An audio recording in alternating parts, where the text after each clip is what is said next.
বর্তমানে আমি দাঁড়িয়ে আছি আজিমপুর কবরস্থানে। রাত বাজে প্রায় 12:30। এখানে আসার উদ্দেশ্য হলো মানুষকে আসলে কিছু বার্তা দেয়া, তাদেরকে আসলে জীবনের বাস্তবতা সম্পর্কে কিছুটা ধারণা দেয়া। ঢাকা শহরের ব্যস্ততার ভিড়ে আসলে আমরা অনেকে ভুলে যাই দিন শেষে আসলে আমাদের কোথায় যেতে হবে। আপনি যদি দেখেন এখানে প্রায় হাজার হাজার কবরস্থান রয়েছে। আমরা আসলে আপনাদেরকে একটু ঘুরে দেখাতে চাই জীবনের করুণ বাস্তবতা। দেখুন, পরিবেশটা দেখুন এবং এই কবরস্থানগুলোর দিকে একবার তাকান।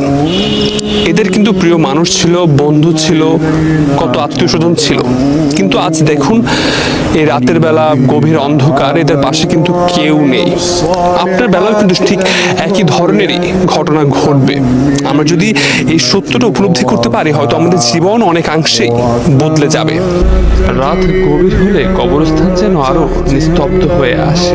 পুরো পরিবেশ স্মরণ করিয়ে দেয় সব রাস্তায় একদিন এই নীরবতার দিকেই ফিরে আসে। অনেক তরুণের এই ভুল ধারণা রয়েছে তারা হয়তো মৃত্যু হলে মারা যাবে, কিন্তু বাস্তবতা হলো আমরা কবরস্থানে এসে দেখতে পেয়েছি অনেক তরুণ কিন্তু এখানে ঘুমিয়ে আছে।